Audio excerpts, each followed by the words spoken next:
Inclined plane makes angle 45 degree. A stone is projected normally from the inclined plane with speed u meter per second at t is equal to 0. X and y are marked.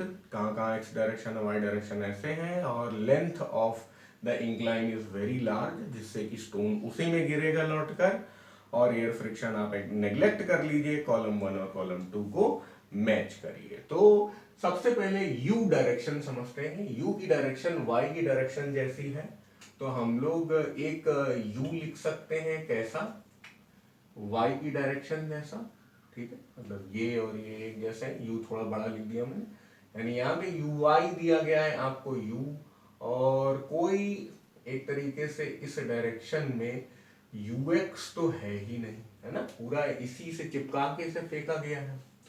अब हमें एक gravity का component भी बनाना पड़ेगा, तो gravity का component x direction में भी होगा g/√2, और y डायरेक्शन में भी होगा g/√2। क्यों? क्योंकि यार 45 डिग्री दिया हुआ है, साइन 45 डिग्री भी 1/√2 होता है, कॉस 45 डिग्री भी 1/√2 होता है, तो ये ऐसा आ गया। अब चलिए पहला, the instant of time at which velocity of stone is parallel to x axis. तो एक्स एक्सिस के पैरेलल ये कब होगी, जब ये अपने हाईएस्ट पॉइंट जैसी टाइम पे रहेगी, ठीक है। यहां पर जो एक्स ही डायरेक्शन में वेलोसिटी रह जाएगी, वाई डायरेक्शन में नहीं रह जाएगी। तो हम लोग बिल्कुल आराम से, टाइम पूछा गया है, इनिशियल वेलोसिटी एक्स डायरेक्शन में जो है वो 0 है, लेकिन y डायरेक्शन में u है, तो हमें क्या करना है, y डायरेक्शन वाली 0 कर देना। स्टोन कब पैरेलल होगा, जब कोई y डायरेक्शन उसमें रह ही ना जाए, प्योर x रहे। प्योर x कैसी रहेगी, यहां पे रहेगी। तो बस v is equal to u minus a t लगा दें। अब माइनस ए टी क्यों लगा रहे हैं यार, इनिशियल वेलोसिटी हमारी इस डायरेक्शन में, लेकिन एक्सेलरेशन हमारा इस डायरेक्शन में, तो फाइनल वेलोसिटी क्या हो गई हमारी, vy हम 0 चाहते हैं, है ना, और uy सब उसके हिसाब से रख दो, टाइम तो x और y पे डिपेंड नहीं करता है। यहाँ पे आप ay भी लिख सकते हो यार, मैच द फॉलोइंग ऑब्जेक्टिव है, लेकिन मैं इसे पूरे एक सब्जेक्टिव क्वेश्चन की तरह करा रहा हूँ ताकि आपको पूरा कॉन्सेप्ट समझ में आए, ठीक है। ये हो गया 0, uy अपना कितना था u, और ये कितना है g/√2 t। तो एक तरीके से GT/√2 हो गया u के बराबर। यहां से हम लोग कह सकते हैं t is equal to √2u/g, है ना, तो बस यहीं से कर सकते थे, t is equal to √2u/g। ऐसा कोई ऑप्शन है क्या, √2u/g है, यानी कि पार्ट ए का आंसर जो है वो आर जैसा है। So part A is related to R in column 2। अब आ जाते हैं सीधे डी पार्ट में। अब ये थोड़ा सा मतलब मैं एक बार कर चुका हूं इसलिए मैं ऐसा कर रहा हूं, बट आपको तो सीधे सीधे ही पढ़ना होगा। तो time of flight of the inclined plane अब निकालना है। अब देखो यार, आधी यात्रा का टाइम तो निकाल ही चुके हैं, तो पूरी यात्रा का टाइम भी आप निकाल सकते हैं।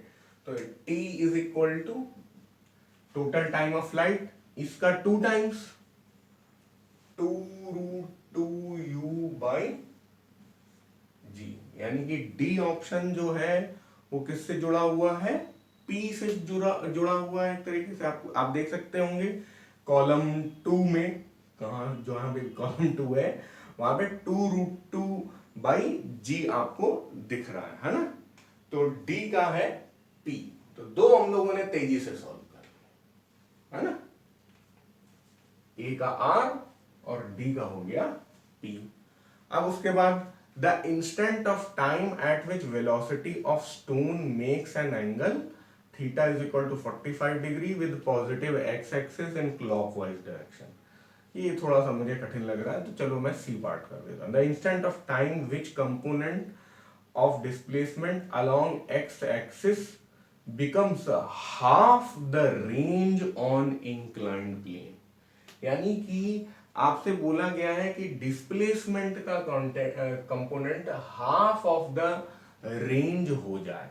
आप यहां पर ये मत सोचिएगा कि हाफ ऑफ द रेंज मतलब इसी t/2 यहीं पे आ जाएगा, क्योंकि ये सिमेट्रिक पैराबोला टाइप यहां पे शायद नहीं होगा, तो वो चांस आप मत लीजिए। लेकिन हाँ, पूरी रेंज कवर होगी टाइम t में। हमें देखना होगा कि आधी रेंज कितने टाइम में कवर होगी, ये देखते हैं। चलिए, तो पार्ट सी कर सकते हैं हम लोग। शायद इधर ही बी के लिए थोड़ी जगह ज्यादा रखना चाहूंगा मैं। चलिए पार्ट सी करते हैं। ठीक है, तो मैं कह रहा हूं टाइम टी में कवर हो रही है पूरी आर, और छोटा टाइम टी में कवर हो रहा है r/2। ऐसा कोई जरूरी नहीं है कि कैपिटल टी का आधा ही टाइम ये होगा, t/2 होगा। अच्छा, मैं यहाँ पे इसको TA/TB करके लिख रहा हूं ताकि कंफ्यूजन ना हो। मतलब ए पार्ट का टाइम, डी पार्ट का टाइम, है ना, कैपिटल टी डी पार्ट का टाइम, और हम लोग सी पार्ट के टाइम की बात कर रहे हैं। ऐसा टाइम जब आधी रेंज कवर हो चुकी हो, ये यहां पर पूछा जा रहा है। तो देखिए, अब हम जब इस डायरेक्शन में जा रहे हैं, तो इस डायरेक्शन में हमारे पास इनिशियल वेलोसिटी 0 है, और इस डायरेक्शन में भी हमारे पास एक्सेलरेशन है। वैसा नहीं है कि जब पहले हम लोग देखते थे कि हॉरिजॉन्टल डायरेक्शन में कोई एक्सेलरेशन नहीं होता था, तो एक्सेलरेशन लेते हुए हमें काम करना है। बट ये अच्छी बात है कि यहाँ पे ये 0 है, तो हम लोग का क्या फॉर्मूला होता है भाई, S is equal to UT plus half AT²। अच्छा, यहाँ पे जो जो भी मतलब वेलोसिटी है वो तो है नहीं, लेकिन वेलोसिटी की डायरेक्शन और एक्सेलरेशन की डायरेक्शन सेम है, तो हम लोग प्लस लगा सकते हैं। तो ये तो 0 हो गया, है ना, एक्स डायरेक्शन में ये 0 हो गया। एस की जगह हम लोग कैपिटल R रख लें, है ना। तो अब बस पूरे टाइम के लिए पूरी डिस्टेंस, तो इसको लिख लेते हैं अच्छे से। समझ में आ रहा है ना, मतलब थोड़ा सा हाई लेवल तो है ही, मतलब टेढ़ा ही हो गया ये। तो आर यहाँ पे रखो और टीडी यहाँ पे रखो। टीडी है कितना, ये है बस, और ए की जगह ये वाला जी रखो। तो आर पूरी कब कवर होगी, जब एक्सेलरेशन ऑफ ग्रेविटी g/√2 है, ये वाला, यही तो रेंज में कंट्रीब्यूट करेगा, है ना। और टाइम कितना रखें हम लोग, टी डी रख लेते हैं। चलो एक बार रख के दिखा देते हैं। R is equal to 1/2 g/√2। TD में कितना रखेंगे, 2√2u/g। और आप चाहें तो ये लास्ट में ही रख लें, क्योंकि थोड़ा कम लिखना पड़ेगा आपको, ठीक है। TD और R/2 कब होगा, तब भी यार हाफ GT² टाइप की बात तो लगेगी ही, है ना। g/√2 ये पूरी रेंज कवर हो रही पूरी टाइम के लिए, और जो पूछा जा रहा है कि आधी रेंज कब कवर होगी, है। तो अब आप देखेंगे इन दो इक्वेशन को आप डिवाइड कर सकते हैं। ये सब कट जाएगा, R और R भी कट जाएगा। 1 डिवाइडेड बाई 1/2 क्या हो गया, और अच्छा t² है तो यहाँ पे भी स्क्वायर आएगा, यहाँ पे भी स्क्वायर आएगा, वही हो रहा है यार, S is equal to half GT², ठीक है। अच्छा, अब ये पलट जाएगा, ये दिस डिवाइडेड बाई दिस कितना हो जाएगा, 2 हो जाएगा। 2 इज इक्वल टू TD का स्क्वायर डिवाइडेड बाई TC²। यहाँ पे TD डिवाइडेड बाई √2 हो जाएगा TC। समझ गए, यानी कि जो मैं कह रहा था ना कि टोटल टाइम का आधा नहीं होगा TC, टोटल टाइम का 1/√2 हुआ जा रहा है। अब बस TD कितना हुआ है, इतना, इसमें √2 है। अब √2 हटाओगे तो TC क्या हो जाएगा एक तरीके से, चलो मैं कर ही देता हूँ यार, कुछ लोग को नहीं स्ट्राइक करता है ये सब, डिवाइडेड बाई G इंटू 1/√2, ऐसे ही तो है ना। तो अब एक तरीके से ये कट गया, तो हमारे पास TC क्या बचा, 2u/g।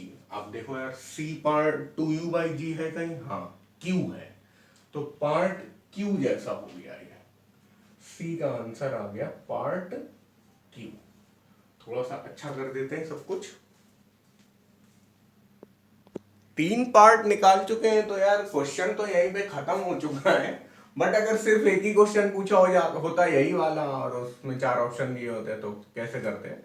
तो मैं अब बी पार्ट भी कर रहा हूं। The instant of the time at which velocity of stone makes an angle theta is equal to 45 degree with the positive x axis in clockwise direction. Question को समझो। हम ऐसा चाहते हैं कि वेलोसिटी डायरेक्शन 45 डिग्री बनाए एक्स एक्सिस के साथ। तो एक्स एक्सिस ऐसा है और रिजल्टेंट वेलोसिटी वेक्टर ऐसा हो कि वो एक्स एक्सिस से 45 डिग्री बनाए। ये हो गया 45 डिग्री। और इधर वाला वेक्टर ऐसा 45 डिग्री जब ये होगा तो ये भी 45 होगा। यानी कि हम चाहते हैं कि वेलोसिटी इन एक्स डायरेक्शन और वेलोसिटी इन वाई डायरेक्शन दोनों ही आपस में बराबर हो। और velocity in y direction x direction का फॉर्मूला कैसे आता था? इससे आता था। दोनों बराबर तभी होंगे ना जब 45 डिग्री होगा भाई। ये है ना, ये और ये बराबर है तो इनका रिजल्टेंट 45 डिग्री पे जाएगा। ये चाहते हैं हम।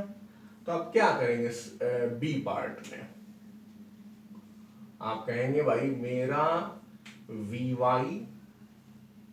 और Vx दोनों आपस में बराबर कर दो। Vy कैसे निकलेगा? ऐसे Uy माइनस AYT है ना।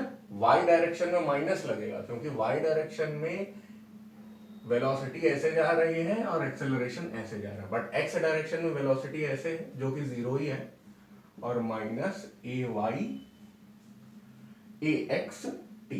ठीक है, समझ में आ रहा है? ये टाइम है TB जो बी पार्ट में टाइम आपसे पूछा गया। आराम से करेंगे। अब देखो Uy आपको कितना दिया हुआ है? इनिशियली U दिया हुआ है और AY कितना है? G/√2 TB, ये 0 और ये भी यहाँ पे माइनस लगाएं कि प्लस लगाएं? देखो यहाँ पे यार ये 0 है। सारा जो वेलोसिटी मिल रहा है एक्सेलरेशन की वजह से मिल रहा है तो यहाँ पे प्लस लगाने में भी कोई बुराई नहीं है। 0 प्लस लगाओ चाहे 0 माइनस लगाओ।